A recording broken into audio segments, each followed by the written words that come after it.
What we learned from our studies on this topic of justification, covenantal nomism, things like that, is that axiomatic for Paul in his teaching on covenantal nomism and justification is his Messianic understanding and application of Habakkuk's famous pasuk, the famous verse, which we just quoted, the righteous shall live by his faith, Habakkuk 2:4, which again, we already know it's lifted for us in Romans 1, I think it's 1:17.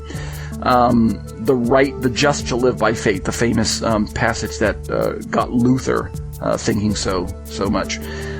In Habakkuk 2:4, the last half of the verse is usually translated, the righteous shall live by his faith. If I were to bring up a list of different versions, which we're going to talk about in a second, you'll see that most of them translate the righteous shall live by his faith, based on the fact that the Hebrew word for faith is emunah, and it's parsed out as emunah to. And whenever we hear the to in Hebrew, typically that's the genitive, the possessive, meaning his faith. In this case, emunah, faith, to, his.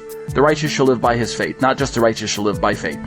So we've got the last half of the verse, the righteous shall live by his faith, but based on one Hebrew word in the verse, the word emunah, it could just as easily be translated, the righteous shall live by his faithfulness, emunah to.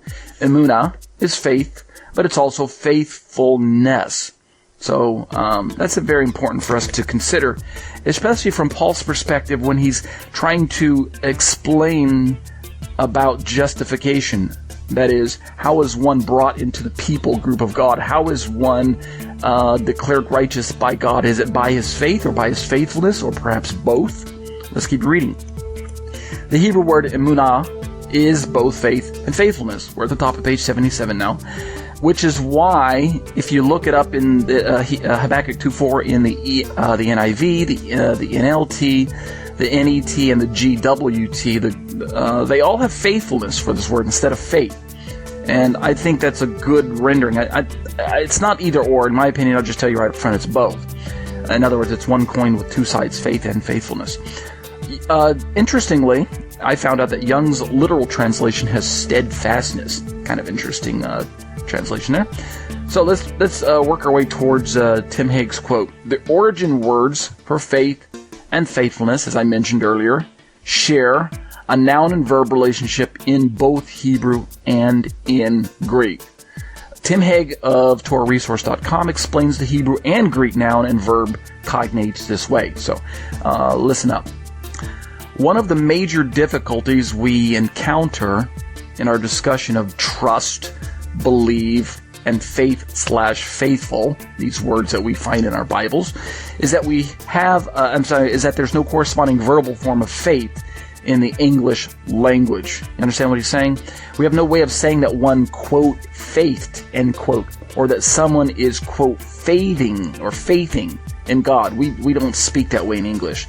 We usually say someone is believing, something like that, or one believed. Yet in both Hebrew and Greek, Haig goes on to say, the word group expressing the concept of faith also contains a verb cognate. So when we say that one has faith in the noun, then in the Hebrew and in the Greek, we can also just know that there's a verb cognate. So faith and believe and believed, or things like that. So for instance, Haig goes on to say, the Hebrew word aman, which he's translating as to be supported, from which we derive the verb to believe, has the corresponding noun emunah. Just as a side note, aman is the Hebrew word where we get our word amen from, and also in Greek, I think it's just a transliteration of the Hebrew amen, if I remember right. So basically, aman, to be supported, gives rise to the verb to believe, and it has the corresponding noun emunah, which means faith or faithful, which is why we translate it that way. Likewise, if we turn to the Greek, we have pisteuo, which we usually translate as to believe, and it has the corresponding noun pistis. See how they're related? Pistio, the noun, has the pistio, the verb. Usually Greek verbs end in O sound. Pistio, to believe, has the corresponding noun pistis, which means faith or faithful.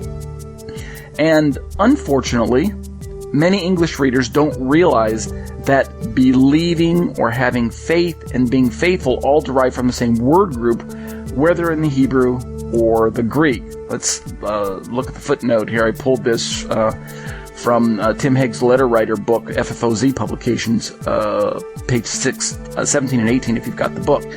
And Tim makes a note that speaking of the word aman, that he referenced the kal stem, which is a form of the Hebrew root word, shows up one time in the Tanakh in Lamentations 4:5, and the root meaning of supported is actually derived from the meaning attached to its usage in other forms.